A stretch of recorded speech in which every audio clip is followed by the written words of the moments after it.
આકાશવાણી સમાચાર જાનુ પરમાર વાંચે છે. સૌપ્રથમ મુખ્ય સમાચાર. અયોધ્યામાં આવતીકાલે શ્રી રામ પ્રાણ પ્રતિષ્ઠા મહોત્સવ યોજાશે. સમગ્ર દેશમાં વ્યાપક સુરક્ષા બંદોબસ્ત સહિત અનેક કાર્યક્રમોનું આયોજન કરાયું. પ્રધાનમંત્રી નરેન્દ્ર મોદીએ કહ્યું છે કે છેલ્લા 9 વર્ષમાં દેશમાં લગભગ 30 નવી કેન્સર હોસ્પિટલો શરૂ કરવામાં આવી છે. રાષ્ટ્રપતિ દ્રૌપદી મુર્મુ આવતીકાલે 19 બાળકોને પ્રધાનમંત્રી રાષ્ટ્રીય બાળ પુરસ્કાર 2024 એનાયત કરશે. પ્રધાનમંત્રી નરેન્દ્ર મોદી આ મંગળવારે દિલ્હીના લાલ કિલ્લા ખાતે 9 દિવસીય પરાક્રમ દિવસનું ઉદઘાટન કરશે અને સંયુક્ત રાષ્ટ્ર સામાન્ય સભાના 78મા સત્રના અધ્યક્ષ ડેનિસ ફ્રાન્સિસ આવતીકાલથી 5 દિવસની ભારત મુલાકાતે આવી રહ્યા છે. સમાચાર વિગતવાર. અયોધ્યા મંદિરમાં ભગવાન શ્રીરામના અભિષેક સમારોહને હવે ગણતરીના કલાકો બાકી છે અને સમગ્ર અયોધ્યા ભક્તિના રંગે રંગાઈ ગયું છે. અયોધ્યામાં પ્રધાનમંત્રી નરેન્દ્ર મોદીના આગમન પહેલા તૈયારીઓને અંતિમ તબક્કામાં પહોંચી છે. દેશ અને દુનિયાના હજારો રામ ભક્તો ભગવાન રામની નગરીમાં આવી પહોંચ્યા છે. મંદિરોમાં કીર્તન, ભજન, રામાયણ અને રામચરિતમાનસ ગાનનું અવિરત પઠન થઈ રહ્યું છે. ભંડારો ચાલી રહ્યા છે. રસ્તાઓ પર લોકો શ્રીરામના જપ કરી રહ્યા છે. અયોધ્યાની સરહદો સીલ કરી દેવામાં આવી છે. વાહનોને અન્ય માર્ગો તરફ વાળવામાં આવ્યા છે.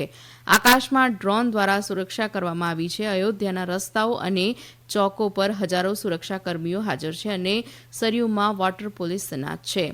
પ્રાણ પ્રતિષ્ઠા વિધિ પૂર્વની સાંજે અંતિમ દિવસ છે અને આજે વિવિધ પવિત્ર નદીઓ અને જળાશયોના જળથી રામલલ્લાના સ્નાનની વિધિ કરવામાં આવશે.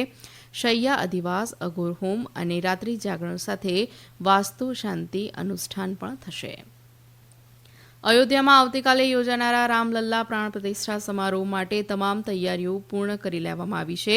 આ ઐતિહાસિક સમારોહમાં પ્રધાનમંત્રી નરેન્દ્ર મોદી દેશનું નેતૃત્વ કરશે.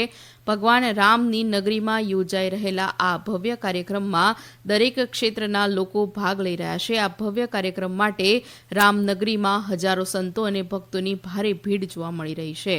માહિતી અને પ્રસારણ મંત્રાલય અને પ્રસાર ભારતી શ્રી રામલલ્લા પ્રાણ પ્રતિષ્ઠા સમારોહના જીવંત પ્રસારણ માટે વ્યાપક વ્યવસ્થા કરી છે. દૂરદર્શન સમગ્ર કાર્યક્રમનું દૂરદર્શન સમાચાર અને દૂરદર્શનની રાષ્ટ્રીય ચેનલો પર જીવંત પ્રસારણ કરશે. પ્રધાનમંત્રી નરેન્દ્ર મોદી આજે ભગવાન શ્રી રામને સમર્પિત 3 ભજનો શેર કર્યા છે. કેટલીક સોશિયલ મીડિયા પોસ્ટમાં પ્રધાનમંત્રી મોદીએ અનુરાધા પૌડવાલ દ્વારા ગવાયેલા રામ ભજનની પ્રશંસા કરી છે અને કહ્યું છે કે રામલલ્લાના જીવન અને મહિમા સાથે સંબંધિત ભાવનાઓ હૃદયને સ્પર્શી જાય છે. શંકર મહાદેવન દ્વારા ચરિત રામ ગીતને શેર કરતા મોદીએ કહ્યું છે કે આ ગીત ભક્તોમાં ઉત્સાહ દર્શાવે છે. પ્રધાનમંત્રીએ ભાર્ગવી વેંકટરામ દ્વારા ભગવાન શ્રી રામ પર એક તમિલ ગીતનું મધુર પ્રસ્તુતિ પણ શેર કર્યું હતું. પ્રધાનમંત્રી નરેન્દ્ર મોદીએ કહ્યું છે કે છેલ્લા 9 વર્ષમાં દેશમાં લગભગ 30 નવી કેન્સર હોસ્પિટલો શરૂ કરવામાં આવી છે અને 10 નિર્માણાધીન છે. ગુજરાતમાં ખોડલધામ ટ્રસ્ટ કેન્સર હોસ્પિટલના શિલાન્યાસ સમારોહ દરમિયાન એક વિડીયો સંદેશામાં પ્રધાનમંત્રીએ કહ્યું છે કે દેશને વિકસિત બનાવવા માટે લોકો સ્વસ્થ અને ફિટ હોવા જોઈએ.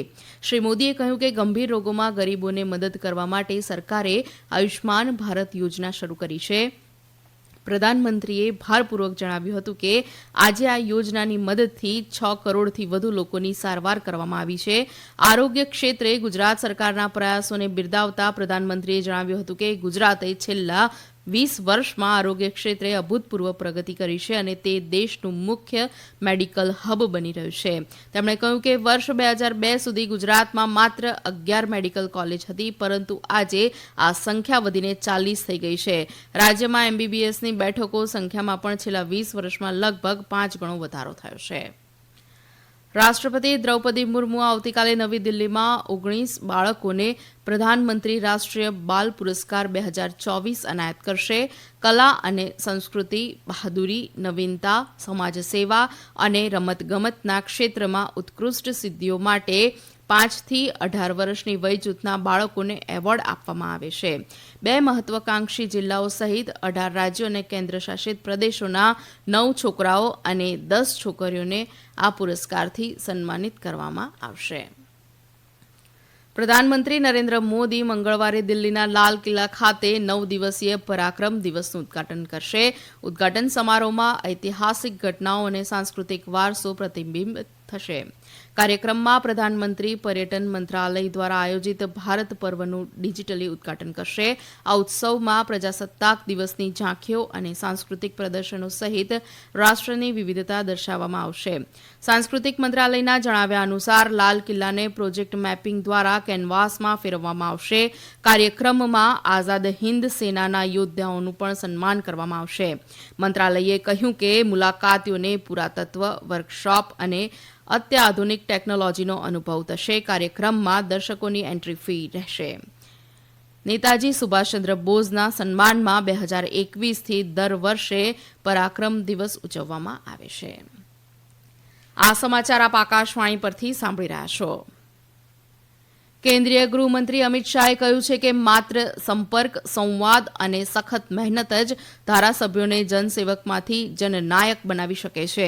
આજે છત્તીસગઢ વિધાનસભા સંકુલમાં નવા ચૂંટાયેલા સભ્યો માટે આયોજિત જ્ઞાનવર્ધક કાર્યક્રમને સંબોધતા શ્રી શાહે જણાવ્યું હતું કે ધારાસભ્યોએ જનતા સાથે સતત સંપર્ક અને વાતચીત કરવી જોઈએ. તેમજ તેઓએ પોતાના વિસ્તારમાં વિકાસ માટે સતત મહેનત કરતા રહેવું જોઈએ. તેમણે કહ્યું કે અસરકારક ધારાસભ્ય બનવા માટે 3 પ્રકારની જવાબદારીઓ નિભાવવી જરૂરી છે. પ્રથમ, પ્રદેશની જવાબદારી, બીજી, પક્ષની વિચારધારા પ્રત્યેની જવાબદારી અને ત્રીજું, રાજ્યની પ્રગતિ પ્રત્યે જવાબદારી.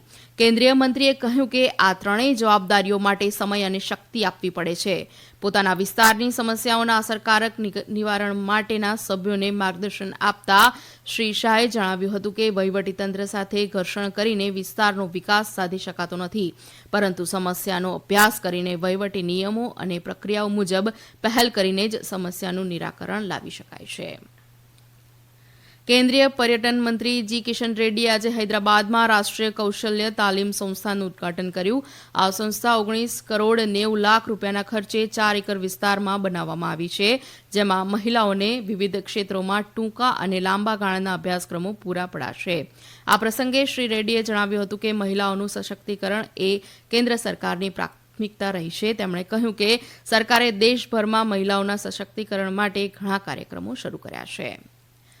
સંયુક્ત રાષ્ટ્ર સામાન્ય સભાના 78મા સત્રના અધ્યક્ષ ડેનિસ ફ્રાન્સિસ આવતીકાલથી 5 દિવસની ભારત મુલાકાતે આવી રહ્યા છે.